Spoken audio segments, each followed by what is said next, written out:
Okay, I just want to put my view on this. Commonwealth Games, Tom Daly calls on nations to decriminalise homosexuality. Homosexuality.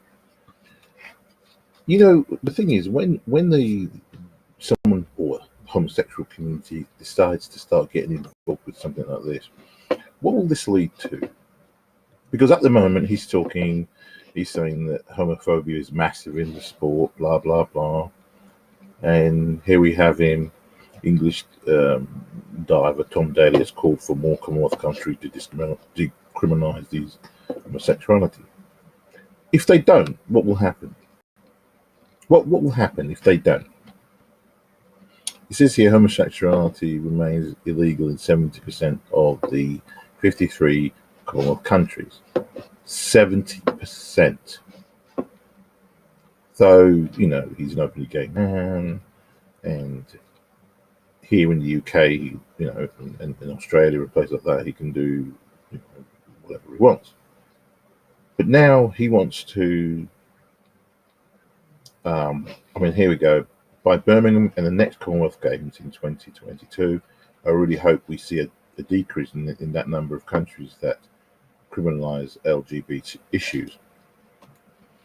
I feel with the Commonwealth, we can really help push some of the other nations to relax their laws on anti-gay stuff. I mean, the thing is that the problem that I have when you get guys who decide to, especially the homosexual community, they become massively aggressive. They if you don't do or follow what they say, they're going to start doing. I mean, look at the situation with the guy who's made who in America and in Ireland, when they were making the cakes, and they came and said they wanted, can you please put on, they support support gay marriage, and when they said no, sorry, we can't do that, they were taken to court, and even though the shop belongs to those particular businesses, they owned it, even though when they offered to give them anything else they wanted in the shop, they weren't interested. This was a commando style attack on these businesses to force them to do what the homosexual community wants them to do. So if a man goes into a cake shop in say Soho, London, and says to the cake of it, could you please bake me a cake? I am against homosexual or gay marriage. It's not going to happen, and the guy will be reported to police, and the guy will be arrested, etc., etc. Yet when you get the homosexual community now talking, I think in Glasgow, it says here. Let me have a look. The last games in Glasgow. Here we go. At the Glasgow Games 3.5 years ago, actor John Barrowman kissed another man as part of the opening ceremony. Why do we have to? What is that purpose of that? What is the purpose of that? This is really getting to be annoying, and this is why I'm saying that the homosexual community are now trying to really, really push their agenda on everybody, and force people who do not want to follow it to accept it wholeheartedly if they don't want to accept it. We're getting to a 1984 scenario, I believe, in the next 20, 30 years. If you don't follow the narrative, 100% of the LGBT community, you will be put in prison. We're going to get a reverse. They will be in control, fully, plain and simple. So, he now feels he's going to say what he says here, which is fine. He can say what he wants to do. But this is just a precursor of what will happen in the next 20 to 30 years. Once they start getting more and more power, and they won't be asking or talking about it. It will be forced upon these countries. So these countries, I think these are the countries. Let's scroll down. Commonwealth countries where homosexuality is illegal. Illegal but not enforced.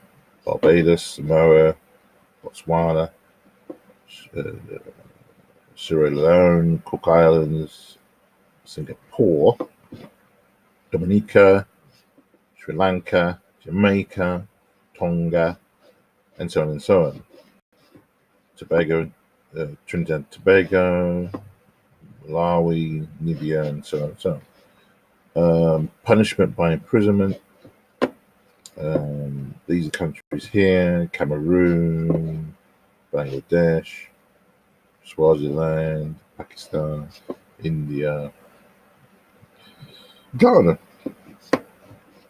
St. Lucia, and so on and so on. Punishment by death. Brunei. There's only one that will do it by death at the moment. In Nigeria, northern states under Sharia law, Islamic religious law, have the death penalty for people convicted of same-sex marriage, same-sex offences, which in other states carry a 14-year jail term. So it depends on what part of Nigeria you're living, whether you'll be put to death, or whether if you live in the south, you will be put into prison. Now, listen, I'm not saying that these things are right. I'm not complaining about. I mean, and there isn't a problem with him pointing this out as such. What I do have, and what we've seen over the years, the way in which the homosexual community behaves, and how angry they will get if you don't follow their narrative. Any criticism is completely and utterly shut down. Whether it's legitimate or not, it's completely shut down. And I think one day it's going to occur that violence will be occurring onto people who do not follow the homosexual lifestyle, or are not homosexual. You will not. It's the same with black issues. The same thing. There is very little dialogue and discussion, and when there is, it's always explosive. It's angry people shouting and screaming, and when you have a different narrative to what they're thinking. And this is the same with the policy is if you don't follow my narrative fully, then we're not going to discuss this, and we will shut you down at every point. Whereas to have a calm discussion about it can sometimes help to sort of garner change. But I'm just thinking that we're starting to see sort of a slow ramping up of, it says, homosexuality remains in 70% of these countries. So what are they now going to do? Will it come to the point, if they were, say, for instance, to get that from 70% down to, I don't know, 20%? I think once they get it to a level where they can then start really pushing, bullying countries, if you don't change your laws, you won't be able to come to Commonwealth Games. That's what's going to happen. You're going to get a situation where, if they get it to 50%, maybe they will start demanding that these 50 other countries change. If they don't, you ain't coming to the Commonwealth Games. And I hope that does happen, because then you'll have half of those countries saying, well, if that's how your policy is, then we won't bother coming to the Commonwealth Games. What they're going to do then? What are you going to do then? You'll have a games, but instead of the 50 you know, 53, you'll have half of those countries coming in. And what then? It will defeat the object. Obviously, we need to have discussion. But this, you know, you want to feel comfortable in who you are, and when you are standing on that, you can feel comfortable. But and it's, you know, but when you go to these other 38 countries, you know what the risks are, but they're not going to, you know, as an athlete from the UK, you know, if you're going to go there and participate, they're not going to throw you into jail or arrest you when you go to those games. But if that's the law in that country, then there's not much you can do about it. You can ask for change. Change will come over time, but it has to be done at their pace, not what you are wanting, or how, you know, we need this done, you know, by 2022. I really hope we see a decrease in that number.